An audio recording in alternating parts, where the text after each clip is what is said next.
Bagaimana efektivitas menteri dengan sisa jabatan 2 bulan meski hak prerogatif presiden? Benarkah ini menjadi jalan untuk memuluskan transisi pemerintahan? Kami bahas bersama Grace Natali, staf khusus presiden. Bergabung juga Nusyirwan Suyono, ketua DPP PDIP, dan Gun Gun Herianto, direktur eksekutif Political Literacy. Selamat malam Mbak Grace, Pak Nusyirwan, juga Kang Gun Gun. Selamat malam. Malam. Malam, saya ke Pak Nusyirwan dulu. Di satu sisi PDIP bilang bahwa ini adalah hak prerogatif presiden. Oke, secara normatif demikian. Tapi kenapa juga Ketua DPP PDIP, Bang Deddy bilang bahwa ini adalah triangle political game yang coba dimainkan Pak Jokowi. Dalam artian menghadapi Pak Prabowo 5 tahun ke depan, lalu juga melumpuhkan PDIP dan menguasai sumber pendanaan politik. Dari mana dasar tudingannya? Tentu apa yang disampaikan berkaitan dengan pertimbangan reshuffle itu apa saja bisa dibuat untuk menjadi pertimbangan adanya reshuffle.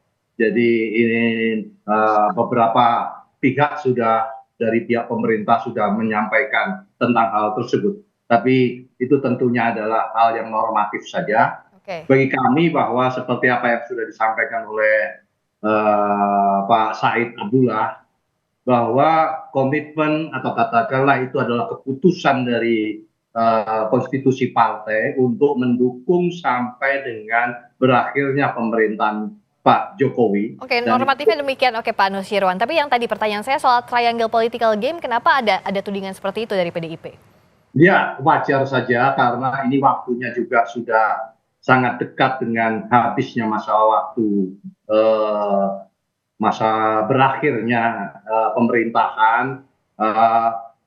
Maksud saya adalah tentu sama dengan argumentasi pembenaran atas dilakukannya reshuffle. Tentu bahwa pihak yang lain pun bisa saja menganalisis apa yang sebenarnya diinginkan dengan terjadinya reshuffle yang sebetulnya pemerintahan ini tinggal 2 bulan. Sehingga tentu apa yang disampaikan oleh masing-masing tentu tinjauannya berbeda-beda.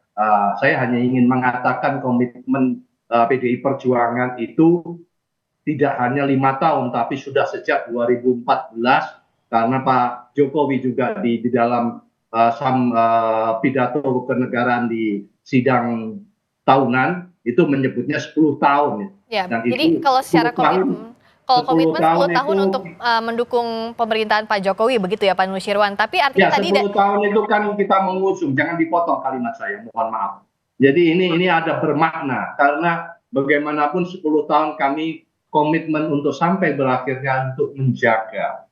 Soal setelah itu bahwa dianggap sudah tidak diperlukan kembali, itu adalah hak prerogatif yang disebut dengan hak prerogatif presiden. Tapi tentu kita komit untuk sampai menjaga, sampai mendukung sampai berakhirnya pemerintahan Pak Jokowi saat ini. Baik, yang itu ditangkap. Nah, tapi apakah dengan pertanyaan tadi Pak Nusyirwan, meskipun ada kata-kata meskipun ini kan 2 bulan lagi sisa masa pemerintahan, ada pandangan dari PDIP bahwa ini tidak akan efektif kinerja dari menteri-menteri yang ditunjuk Pak Jokowi reshuffle ini? Tidak ada argumentasi yang logis untuk melakukan hal-hal yang sifatnya kerja institusional yang tersisa untuk 2 bulan.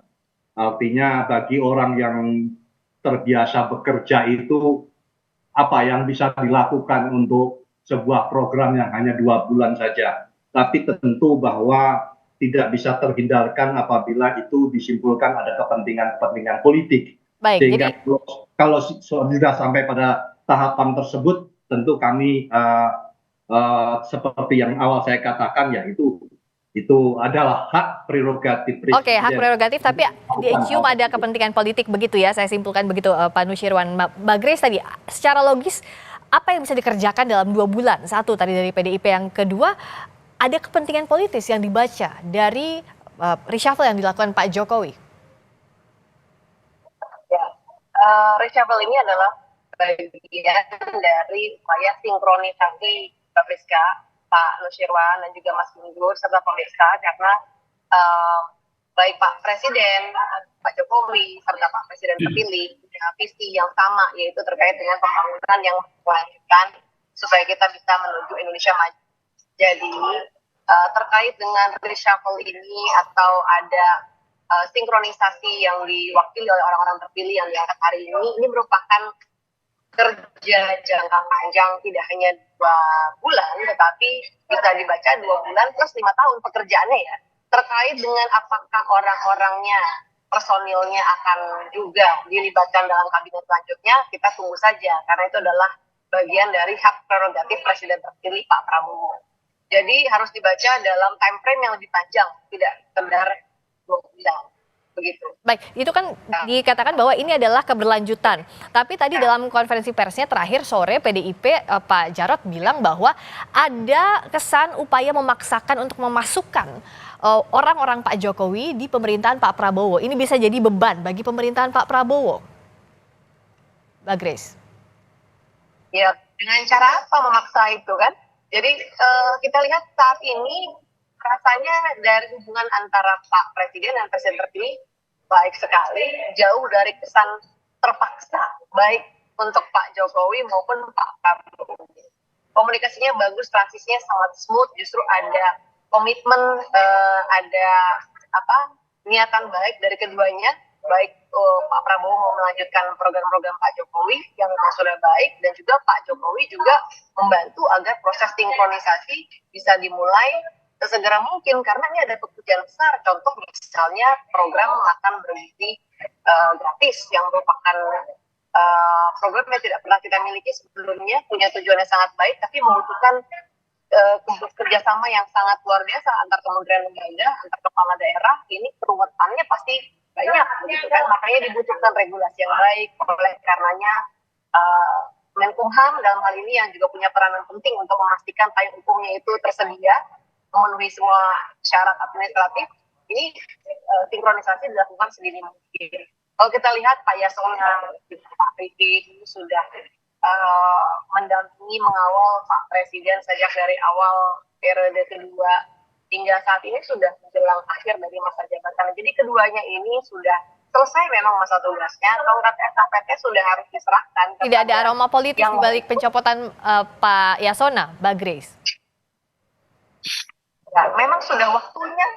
Gimana mau dipegang terus tongkat estafetnya, nggak dikasih ke yang selanjutnya? Memang waktunya untuk kita berganti ya, untuk memberikan kontribusi terbaik buat masyarakat negara. Jadi jangan terus dipandang dengan narasi yang negatif, karena memang ini sudah waktunya.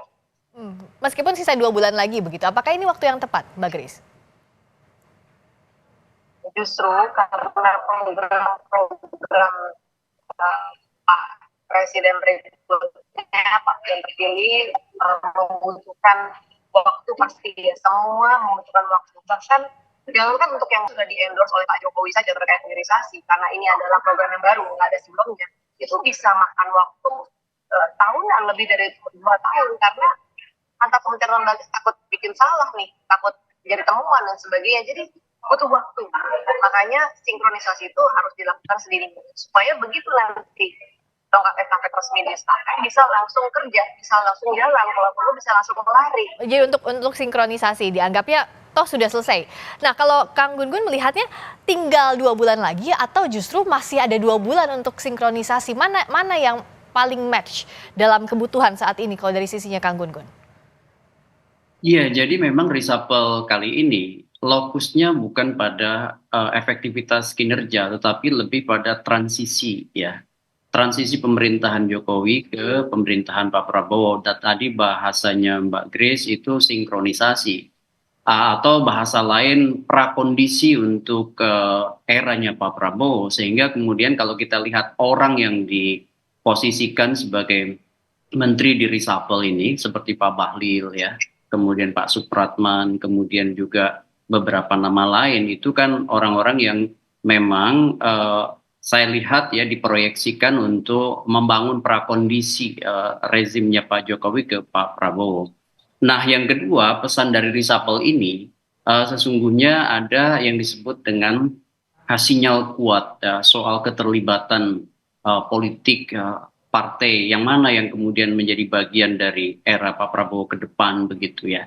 Saya melihat dengan di-reshuffle-nya teman-teman dari PDI Perjuangan ini menjadi penanda tegas bahwa PDI Perjuangan memang tidak akan diikutsertakan gitu dalam posisi kabinet Pak Prabowo mendatang. Uh, ini tentu ya sinyal ini terbaca dari kenapa kemudian posisi dari pos yang diisi oleh menteri-menteri PDI Perjuangan.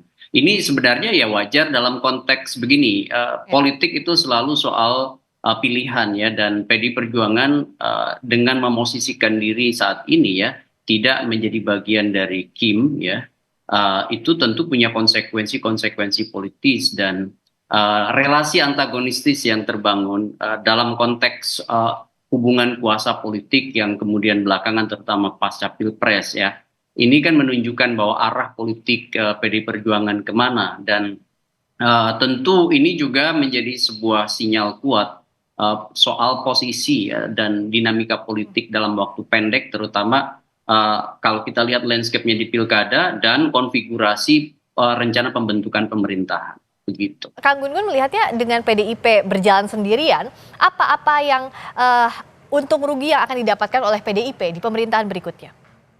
Ya tentu bagi PDI Perjuangan ya ini benar-benar ujian juga soal eksistensi partai, karena apa? PDI Perjuangan dulu pernah punya pengalaman ya di era Pak SBY menjadi kekuatan oposan dan kemudian menjadi bagian dari pemerintahan Pak Jokowi 2 periode. Sekarang dihadapkan pada realitas berbeda posisi politik, dan apakah kemudian mampu kembali memerankan diri sebagai kekuatan oposan atau sebut aja kalau PDI Perjuangan istilahnya penyeimbang kekuatan politik ya, dan itu diperlukan dalam konteks demokratisasi ya, dan PDIP saya pikir punya pengalaman itu, dan proses yang kemudian ditunjukkan oleh PDIP bisa juga menjadi sumbangsih juga dengan cara yang berbeda gitu. Memang kerugiannya signifikan ya, bagaimanapun di luar itu berat ya, mulai dari pola relasi politik yang mungkin tidak mudah tidak hanya di pusat tapi juga di daerah ya, kemudian logistik, kemudian juga mungkin ditinggalkan dalam konteks power sharing. Jadi tegasnya oposisi begitu akan jadi tantangan untuk PDIP ke depan ya, Kang Gun Gun. Ya, Kalau tentu, baik, saya ke Pak Nusirwan. Apakah PDIP sudah siap melihat sinyal ujian ini ke depannya dari mulai reshuffle 2 menteri di posisi pentingnya, meskipun Pak Arifin Tasrif bukan kader PDIP, tapi kan berdasarkan rekomendasi dari PDIP. Juga Pak Yasona Lawli dianggap dari istana tadi Mbak Grace bilang ini sudah waktunya, tapi apakah PDIP membaca sinyal itu atau jadi penanda tegas bahwa oke, PDIP ke depannya bukan lagi bagian dari pemerintahan Pak Prabowo? Ya, yang pertama kalau kalimat sudah waktunya, saya tidak tahu, nanti ditanya sendiri maksudnya sudah waktunya itu bagaimana. Apakah sudah waktunya tidak diperlukan lagi, atau kalau bahasa sudah waktu, kalau waktu itu tentu mengikuti batas masa bakti pemerintahan. Saya tidak tahu itu maksudnya sudah waktunya itu seperti apa. Yang kedua yang berkaitan dengan tadi sudah dijelaskan oleh Pak Gun bahwa kita cukup lama punya perjalanan untuk menjadi penyeimbang, kalau bukan oposisi tadi penyeimbang. Dan yang kedua, kita tidak boleh mendahului. Kita tidak boleh mendahului, nanti setelah 20 Oktober tentunya yang memimpin sudah bukan Pak Jokowi lagi, dan tentu yang memiliki hak prerogatif kebijakan tidak hanya hak prerogatif untuk kabinet, tapi juga policy dan kebijakan seperti apa terlalu cepat kalau saat ini disimpulkan. Tentu nanti kita lihat saja setelah tanggal 20 Oktober itu beliau Pak Prabowo yang menyambung kepemimpinan kebijakannya seperti apa, termasuk nanti arahnya akan seperti apa. Jadi Pak Nusirwan masih terbuka pintu begitu ya, setelah 20 Oktober saat Pak Prabowo sudah memimpin bisa jadi PDIP jadi bagian. Bagaimana? Pak Nusirwan? Tadi dari yang Anda sampaikan berarti masih terbuka kemungkinan PDIP, tapi nanti lihat 20 Oktober setelah Pak Prabowo yang memimpin. Ya tentu kalau kita membahas tentang kalau yang sekarang yang kita bahas sore ini kan sampai batas waktu pemerintahan Pak Jokowi, kita akan Sampai Oktober. membahas reshuffle. Reshuffle-nya reshuffle pemerintahan Pak Jokowi. Terlalu cepat kalau kita menyimpulkan beberapa langkah-langkah pasca tanggal 20 Oktober pergantian nantinya. Kita lihat saja nanti bagaimana perkembangannya. Menurut saya begitu, menurut kami begitu. Sama-sama dong, sama-sama memiliki hak prerogatif. Kalau kita mengatakan bahwa sekarang ada hak prerogatif, kita juga harus hormati. Nanti setelah 20 Oktober juga ada hak prerogatif yang dimiliki oleh presiden terpilih. Nah, ada hak prerogatif Pak Prabowo yang ditunggu oleh PDIP. Ini artinya masih ada pintu yang tak mau dijawab sekarang oleh PDI Perjuangan bisa bergabung atau tidak. Tapi kan bicara soal reshuffle ini, Mbak Grace tadi disampaikan adalah ada transisi kepemimpinan antara Pak Jokowi dengan Pak Prabowo. Apakah dengan, meskipun nanti orangnya tidak tahu siapa yang akan ditunjuk saat Pak Prabowo sudah menjadi memimpin sebagai presiden terpilih, tapi sebagai presiden definitif, tapi apakah reshuffle ini jadi kode bahwa ada orang-orang yang dititipkan atau Pak Jokowi ini punya andil juga untuk menyusun kabinet di masa pemerintahan Pak Prabowo, Mbak Grace? Yang pasti Mbak Priska, ada komunikasi yang baik antara Pak Presiden saat ini, Pak Jokowi, dan juga Presiden terpilih Pak Prabowo. Jadi kalau kita lihat ini membuat makanya proses transisi atau sinkronisasi ini bisa smooth sekali. Dan oleh karenanya yang akan mendapatkan manfaat paling besar adalah masyarakat Indonesia. Kalau para pemimpinnya campur begitu ya. Timbang yang ada di kapal tapi terus membolongi kapal gitu kan, jadi kapalnya gimana mau jalan gitu kan. Kalau ini ada kerjasama yang baik, sama-sama punya satu visi bahwa pembangunan itu harus berkelanjutan. Dan oleh karenanya kita lihat prosesnya ya bisa dikatakan sangat-sangat smooth supaya nanti mengurangi waktu untuk orientasi, mengurangi waktu-waktu yang terbuang padahal waktu sangat pendek begitu ya. Pak Jokowi 10 tahun aja banyak yang beliau capai, tapi juga beliau bilang masih banyak yang perlu kita kerjakan agar bisa menuju Indonesia maju. Jadi karena waktu sangat berharga, oleh karenanya waktu-waktu tunggu yang harus dilakukan memang proses koordinasi antar kementerian lembaga, apalagi untuk proyek-proyek program-program yang belum pernah ada sebelumnya. Koordinasi bukan dalam artian cawe-cawe ya Mbak Grace? Kenapa? Koordinasi di sini bukan dalam artian cawe-cawe Pak Jokowi. Koordinasi yang sesuai dengan kapasitas dan porsi masing-masing. Kalau Kang Gun lihatnya, jadi kalau dari proses transisi ini kan ada keberlanjutan tadi disampaikan oleh Mbak Grace, tapi PDIP juga belum mau berbicara soal apa yang akan jadi sikap PDIP dalam pemerintahan mendatang. Nah, reshuffle ini apa maknanya? Apakah sekadar tadi langkah politis, transisi itu normatifnya, tapi secara politis apa implikasinya? Ya, implikasinya menurut saya jelas ya, bagi hubungan politik Pak Jokowi dengan PD Perjuangan itu gapnya nampak melebar. Tetapi belum tentu posisi PD Perjuangan dengan Pak Prabowo pasca perubahan pemerintahan. Makanya memang tidak ada pola politik linier, tapi bersifat resiprokal, timbal balik, tergantung pada dinamika yang terjadi, ditentukan oleh isu dan pergerakan aktor. Jadi bagi saya sih, apa yang tadi disampaikan oleh Pak Nus itu adalah equivocal communications dalam konteks komunikasi politik. Jadi sifatnya itu diplomatis ya. Maksud saya begini, posisi politik PDI Perjuangan akan ditentukan juga aksi reaksinya dengan Pak Prabowo nanti. Tetapi dugaan saya berdasarkan basis analisis, di awal pembentukan pemerintahan mungkin PDI Perjuangan tidak akan terlibat terlebih dahulu. Maksud saya, jikapun dinamikanya berubah pasca pembentukan pemerintahan tidak di tahun awal, melainkan akan sangat ditentukan oleh dinamika tahun kedua dan seterusnya. Apakah kemudian pola hubungan Pak Jokowi dan Pak Prabowo tetap menguat, ya kan, atau sebaliknya? Nah, ini tentu juga akan menjadi satu pertimbangan ke depan. Makanya kemudian saya lihat kehati-hatian PDI Perjuangan dalam menentukan sikap itu akan sangat dipengaruhi oleh situasi pasca 20 Oktober. Situasi pasca 20 Oktober masih yang paling menentukan meskipun reshuffle ini digelar 2 bulan sebelumnya, tapi tadi dibaca ini sebagai langkah politik untuk transisi, seberapa efektif publik yang nanti akan menilai. Terima kasih Mbak Grace Natali, staf khusus Presiden, terima kasih Pak Nusirwan Suyono, Ketua DPP PDIP, dan juga Kang Gun Gun Herianto, Direktur Eksekutif Political Literasi. Selamat malam. Selamat malam.